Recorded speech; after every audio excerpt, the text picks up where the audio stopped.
మన ప్రభు అయిన యేసుక్రీస్తు నామములో మీ అందరికీ శుభములు తెలియజేయచ్చు ఉన్నాను. ప్రియ దైవజనమా, షారోన్ మన్నాలో భాగముగా ఈ దినం మరొక వాక్య భాగమును ధ్యానించుకుందాము.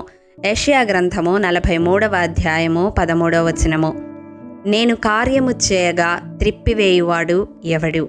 ప్రియ దైవజనమా, ఆదికాండం బైబిల్ స్టడీలో భాగముగా 36వ అధ్యాయము 6-7 వచనములలో ఏషావు తన ఇంటి వారిని, తన మందలను, తన సమస్త పశువులను, తాను కనాను దేశంలో సంపాదించిన ఆస్తి యావత్తును తీసుకుని తన తమ్ముడైన యాకోబు ఎదుట నుండి వెళ్ళి షేయూరు మన్యంలో నివసించెను అని వ్రాయబడి ఉంటుంది.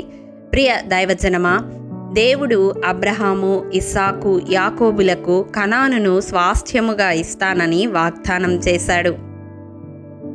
యాకోబు కాలంలో ఏషావును యాకోబు మోసగించిన విధానాన్ని బట్టి ఏషావు యాకోబు మీద పగబట్టి అతన్ని చంపాలనుకున్నాడు.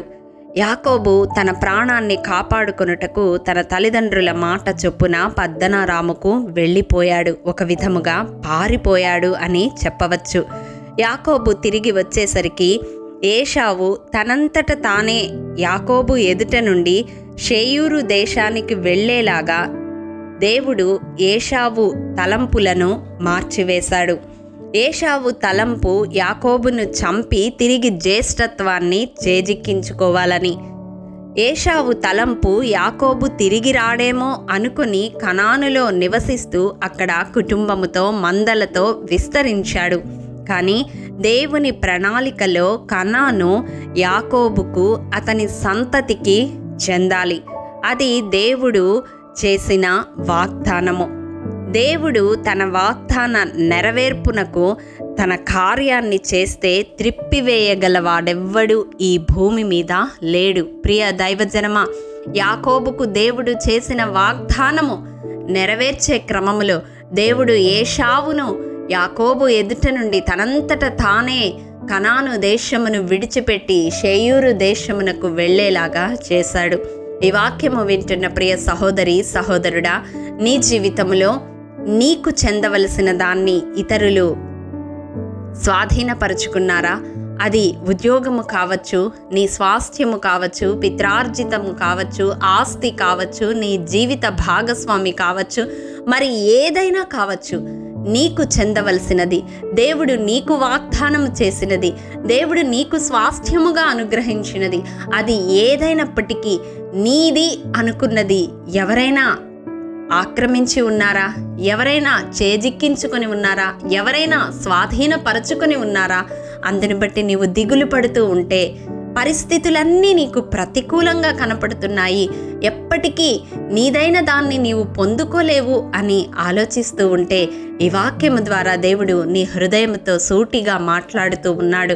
నీకు దేవుడు చేసిన వాగ్దాన నెరవేర్పు కార్యరూపము ఆయన చేస్తే, అది కార్యరూపము దాలిస్తే దాన్ని త్రిప్పివేయగలవాడు ఈ భూలోకములో ఎవ్వరూ లేరు. నీకు కావలసిన దాన్ని ఎవరైతే స్వాధీనపరుచుకున్నారో, ఎవరైతే చేజిక్కించుకోవాలి అనుకుంటున్నారో, అటువంటి వారు నీ జీవితము నుండి వారంతట వారే తొలగిపోయేలాగా మన దేవుడు కార్యము చేయగలడు.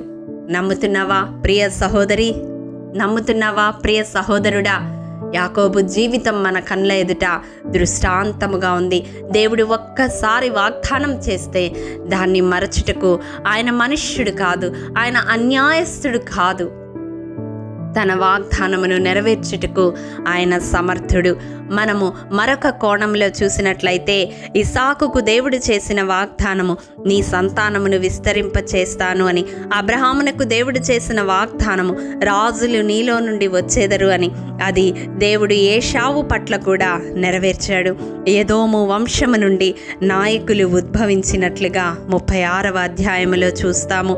వారికి దేవుడు ద్వితీయోపదేశకాండం 2వ అధ్యాయము 22వ వచనం ప్రకారం హోరీయుల దేశమును స్వాస్థ్యముగా ఇచ్చినాడు. ఎదోము సంతతి వారికి కూడా దేవుడు ఒక స్వాస్థ్యాన్ని ఏర్పాటు చేసి వారిని నాయకులుగా లేవనెత్తాడు. కాబట్టి ఈ వాక్యము వింటున్న ప్రియ దైవజనమా, దేవుడు మన జీవితాలలో చేసిన వాగ్దానమును, మన పట్ల మన పితరులకు చేసిన వాగ్దానమును నెరవేర్చుటకు సమర్థుడు. ఆయన వాగ్దాన నెరవేర్పులో భాగముగా కార్యము చేస్తే నా జీవితంలో ఆ కార్యము నెరవేర్చకుండా ఆపడం ఎవ్వరి తరము కాదు. విశ్వసిస్తే ఈ ప్రార్థనలో ఏకీభవించు. మమ్మల్ని మిక్కిలిగా ప్రేమించిన మా ప్రియ పరలోకపు తండ్రి, నీ పరిశుద్ధ పాదములకు వందనములు. దేవా, విత్తబడిన వాక్యమును ప్రతి హృదయములో నూరంతలుగా ఫలింపచేయండి. నాయనా, ఎవరైతే ప్రభువా ఈ వాక్యము వింటూ వారికి చెందవలసిన దాన్ని పొందుకోలేని స్థితిలో ఉన్నారో, ఆవేదనలో ఉన్నారో, దిక్కుతోచని స్థితిలో ఉన్నారో, ప్రతికూల పరిస్థితుల మధ్య నలిగిపోతూ ఉన్నారో, అటు వారి జీవితంలో మీరు కార్యము చేయండి తండ్రి. నీకు స్తోత్రము. వారి వాగ్దానము వారు స్వతంత్రించుకునేలాగా, వారి స్వాస్థ్యము వారు పొందుకునేలాగా, వారికి చెందవలసినది వారికి చెందేలాగా పరిస్థితులన్నిటినీ, స్థితిగతులన్నిటినీ అనుకూలపరచమని అతి వారిని మీ కృపాహస్తాలకు అప్పగిస్తూ యేసు పరిశుద్ధ నామం పేరట అడిగి పొందుకొని నాము తండ్రి. ఆమెన్. ప్రియ దైవజనమా, అనుదినము షారోన్ మన్నా ద్వారా అడగబడుచున్న నెంబర్ ఇన్ బైబిల్ క్విజ్ ప్రశ్నలకు సమాధానములు ప్రతి నెల మొదటి వారము కామెంట్ బాక్స్లో పోస్ట్ చేయబడతాయి.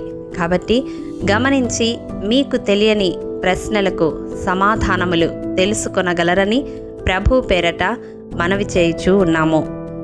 ప్రియ దైవజనమా, ఈ దినం నెంబర్ ఇన్ బైబిల్ క్విజ్ ప్రశ్న: తనకు ఇవ్వబడిన 70 తులముల వెండితో అల్లరి జనమును కూలికి పెట్టుకొనినది ఎవరు? మీ సమాధానం మాకు తెలియజేస్తారు కదూ. ప్రభు కృప మనందరికీ తోడయుండునుగాక. ఆమెన్. ప్రియ దైవజనమా, ఈ దినము జన్మదినము, వివాహ దినము జరుపుకుంటున్న వారికి షారోన్ గ్రూప్ తరపున హృదయపూర్వక శుభాకాంక్షలు తెలియజేయుచూ ఉన్నాము. దేవుడు శ్రేయస్కరమైన ఆశీర్వాదములతో ఈ సంవత్సరాది నుండి సంవత్సరాంతము వరకు మిమ్ములను నింపాలని ప్రార్థిస్తూ ఉన్నాము. ఆమెన్.